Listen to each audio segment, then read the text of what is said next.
Good afternoon, good day, wherever you are at in the world. Cheryl and I welcome you to the Life Changing Truth broadcast. And today we want to talk about and being ready for the things that are coming on the earth. And a couple of years ago, actually 3 years ago, I put out several prophetic words about things that were going to be coming to pass that the Lord had spoken to me. And one of the things that the Lord had warned me about is that if President Trump was to get into office, that the church would simply sit back down, kick back, and act like they're in the movie theater with reclining seats. And basically, that's what's going on. This is the 7th month of the year, 2025. Today is 7/7, July the 7th, 2025. And I just want to share a couple of verses with you um, about what the Lord is speaking. And during my normal reading, my normal study in the Word of God, the Lord keeps speaking to me about the church that's asleep, and that something major is going to have to happen in order to wake up the church. Now, unfortunately, these things that are going on around the world, it's not God's judgment, but the Lord spoke to me that in Romans chapter 8, it talked about the earth groaning in travail, and it's the Apostle Paul was saying that the earth itself, the earnest expectation of the creature, which is talking about creation. But in verse 21, it says the creation itself shall be delivered from the bondage of corruption. So right now the earth is in a bondage of corruption. And it says in verse 22, we know that the whole creation groans together and travails in pain together until now. So I want you to know that right now the earth is in pain. The earth is travailing, it's groaning, just like maybe a woman who is about to give birth to a baby, and is in tremendous pain and labor. Right now the earth is in tremendous pain. It's travailing, it's groaning, it's rumbling, and this is why we see volcanoes blowing up. We see earthquakes around the world. The earth is trembling. Just yesterday, from Oklahoma here, I was noticing my coffee, and there was nothing moving in the trailer, but I noticed the coffee was moving, and it's tremors. There are tremors, and what's happening is it's not God. It's simply the time period of history that we're living in, that the earth is in pain. It is groaning. It is travailing. It is under the pressure, under the bondage of absolute corruption in the world. There is absolute lawlessness, absolute wickedness all over America, all over the world. We see that people in America do not want law. They want lawlessness. They don't want rules. They don't want regulations. And unfortunately, the church is really not doing a whole lot about it because they don't know what to do. People are simply going to church. I think that everyone in the country, most people know that there are some major things happening, that things have accelerated to the point where people are in shock and in awe at what's going on, and people are, everything is sensationalized, and what we saw last, the next thing that we see has to be bigger and worse or whatever, and we're just glued to the screen. And I'm glad that maybe you're watching today, but I want to share a couple of things with you. There's a couple of verses of scripture. I want to show you something that the Lord showed me. So I'm going to share my screen with you, and we're going to look at some verses of scripture in Genesis chapter 5 and also in Genesis chapter 6. And I want to point out a couple of things because Jesus said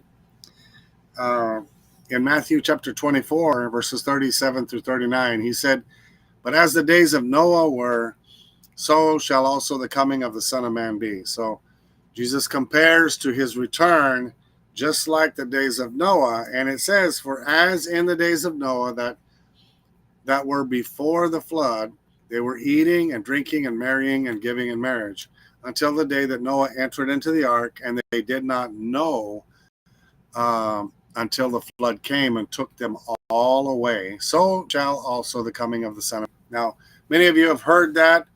A lot of pastors are talking about it, but I want to point something out to you, okay? I want to point something out to you that probably no one has seen, is that Jesus compared the end of days and his return to the days of Noah. Now, before the flood came and took everybody away, Noah had a family. It says in Genesis chapter 5, verse 32, Noah was 500 years old, and Noah begat Shem, Ham, and Japheth. So Noah actually was married. He was eating and drinking, but he had a family. Now, Jesus said in the days before the return of the Son of Man, they will be just like in the days of Noah. They will be eating and drinking and marrying and giving in marriage. But I want to point out that Noah also was married. So there's nothing wrong with being married. There's nothing wrong with living your life. But what was the difference? What was the difference? Noah was married. Well, the difference is that he and his entire family were working and doing what God told them to do. Okay, this is the difference, and I want to point this out to you. There's nothing wrong with marrying. There's nothing wrong with having a wife and having a family, raising a family. The only difference between Noah and the rest of the world is that nobody else was doing what God told them to do. That's what the difference is. Noah had a family. And I want to point out here in Genesis chapter 7 and verse 6, Noah was 600 years old when the flood of waters was upon the earth. So in other words, the day that it started raining and the fountains of the earth were busted up and the windows of heaven opened, Noah was 600 years old. And I want to point out again in Genesis 5 there that Noah was 500 years old. And Noah begat Shem, Ham, and Japheth. So there's a 100-year period here between the time that Noah had his children and the time that the flood actually came. So there's a 100-year period, and it doesn't say exactly how old Noah was when God appeared to him, but it was sometime in that period. So I want you to know, sometimes we think that because in Genesis chapter 6, it talks about that God said, "My spirit will not always strive with man, for yet his days shall be 120 years." So in other words, God gave a prophecy that the end of mankind, as the world knew it, would be years. That's when the flood came. But I want to point out, Noah had triplets. Shem, Ham, and Japheth were triplets. He had them all in the same year. You can't have 3 children in 1 year. So these were all triplets. And 100 years later, the flood came. So I want you to understand that the children of Noah, the only thing that they knew was God's will. So not only was Noah building the ark and doing exactly, if you go read Genesis chapter 6, it says that he did exactly what the Lord had asked him to do. He did exactly what God told him to do. He built the ark exactly, precisely the way that God told him to do it. But he was also teaching his children to do the will of God. Okay, Noah did not put his children in school somewhere And there's nothing wrong with doing that. But I want to tell you, my brothers and my sisters, is that this was the only difference between Noah and his family and the rest of the earth. And I want to ask that question: what's the difference between you and the rest of the world? There's nothing wrong with being married and raising a family, but so Noah had 1 year. He had to raise a family, and it says that when Noah entered into the ark, his 3 sons actually had wives. So Noah had to raise his sons up in the Lord. He had to teach them to work, and they helped him build the ark and actually got married. So in other words, the point behind this is that everything that you need comes from doing the exact will of God. And Noah was able to do it. Noah was a preacher of righteousness, the Apostle Peter says. So he was preaching. It says in Hebrews chapter 11 that he condemned the world. He was moved with fear and prepared his family and built an ark so that he could be saved. And it says that he condemned the world by doing that. So obeying God is so important. And I just want to go on and continue here. Jesus said in Matthew chapter 24 that the world did not know until the flood came and took them all away. Now, before the flood came, God brought all of the animals and Noah and his family into the ark. Now, this is a picture of the rapture. It was 7 days before and 7 years before the end of time.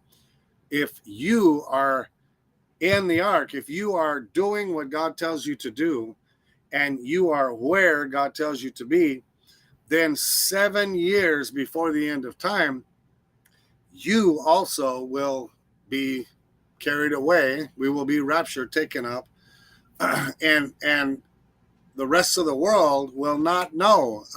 The wrath of God through the tribulation is going to be poured out, and they're not going to know. It's going to take them all away. And Jesus said, this is exactly the way that it's going to happen. So I want you to notice that Noah was 500 years old. He had triplets, and he and his wife had a big job to do. And Noah did part of it by himself. Noah raised his sons up, and they got married. And then Noah and his wife taught his sons and their wives about the things of God, and they all worked together doing the will of God, preparing the ark, building the ark, gathering food for themselves and all of the animals, doing all of this work. They did not put their hands into the world. They put their hands to the plow in the vineyard of God. Now I want to point out here in Matthew chapter 24, verses 44 through 46, Jesus said, and this is, all the same chapter of Matthew, therefore, so if you go back and read all of these things that are going to come to pass, he says, because of all of these things, therefore, be ye also ready. So in other words, we need to be ready. For in such an hour as you think not, the Son of Man comes. Now listen, my brothers and my sisters, Jesus is talking about the rapture here, okay? Because if you read, in these verses, he talks about 2 will be in the field, 1 shall be taken, the other left. Even Christians, Jesus is talking to Christians. He's talking to his disciples in an hour that you do not think, okay? Jesus is coming. Jesus is coming. And he says, therefore, you also be ready, just like it was in the days of Noah. Noah had a time limit, okay? Noah had a deadline. He couldn't hem-haw around. He didn't have time to do all of these things. He had a job to do, and he needed all hands on deck. And I ask a question, on this teaching, what's wrong with the church? What's wrong with the world? Is there something that we should be doing? Well, everybody has heard, preaching about that, as it was in the days of Noah and as it was in the days of Lot and all of these things. And a lot of people talk about Nephilim and fallen angels and all of that junk. Well, it's all really a bunch of baloney, because the common theme between the days of Lot, which was Sodom and Gomorrah, and the common theme of the days of Noah is family. Okay, it's impossible for an angel to actually have a sexual relationship with a human being. Okay, there was only one virgin birth, and that was with Jesus. There is no other angel that has the ability to reproduce in a human. It's all a bunch of baloney. It's a heresy. And so, but they all have a common thread, and that theme is family. Okay, Sodom and Gomorrah, people were no longer marrying, okay, according to God's standard. In the days of Noah, the sons of God, which were children of God, saw the daughters of men. They stopped getting married. They stopped waiting for God to bring them their spouse, and they chose wives of whom they wanted. And now in Matthew 24, Jesus says the same thing. As it was in the days of Noah, they will be eating, drinking, marrying, and giving in marriage. And there's nothing wrong with getting married. The problem is that we, or mankind, is picking. Church members, people who claim to be Christians, are not waiting for God. They are not waiting for the one that he chose for them. They are going out and picking, and they are becoming unequally yoked together with unbelievers. And so Jesus said, therefore be ye also ready. We need to be ready. That means we need to be exactly in God's will, doing exactly what God said to do, and don't get outside of it. Because if Noah would have missed it just a little bit, God is very merciful, but when the flood came, it came. Okay, and if Noah wasn't ready, it's over. God can't change his timeline. And so, my brothers and my sisters, Jesus said, who then is a faithful and wise servant? Okay, this is what we are to be doing. Okay, Jesus told us to make disciples. He didn't tell us to go to church. And even though we need to pray, it's time for the church to get off of their knees and get out into the world and start preaching the gospel. Jesus said, who is that faithful and wise servant whom his Lord has made ruler over his household to give them meat in due season? Verse 46, blessed is that servant whom his Lord, when he cometh, shall find so doing. It doesn't say that Jesus will return and find his people praying. It says that he should return and find his people doing. So, my brothers and my sisters, is the church just continuing having church? Yes, nothing has changed. Nothing has changed. Maybe a few people have added, maybe a few people are coming, but overall, what's happening? Nothing is changing. And what are God's plans? What is God trying to do? It's his church. What is God?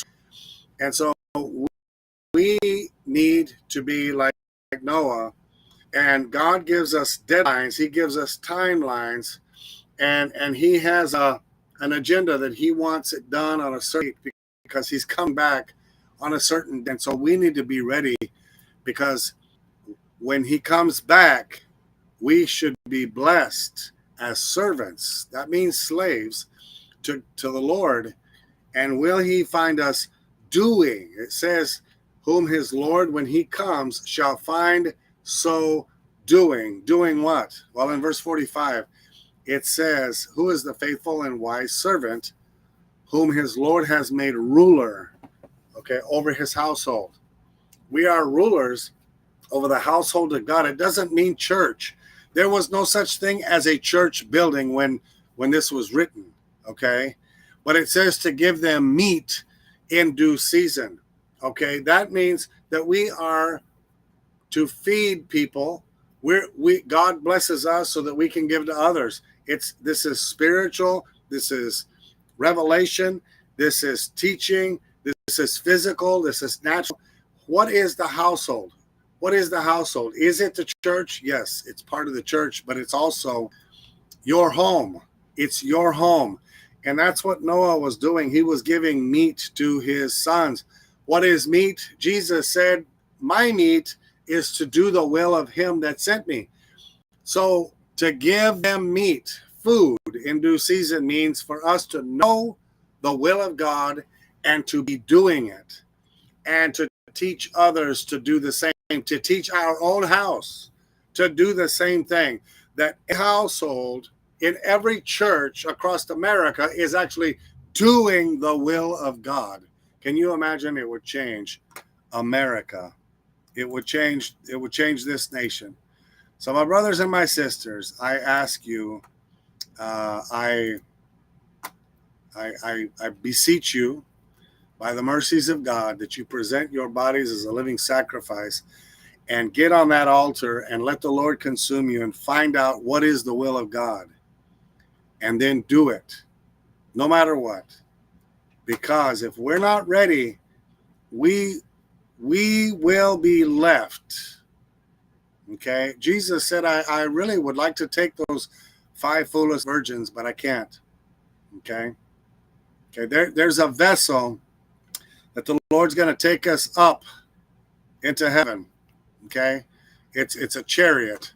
And just like Elijah told Elisha, if you do not see me taken up, you will not receive the mantle. You will not receive the double portion that you have for.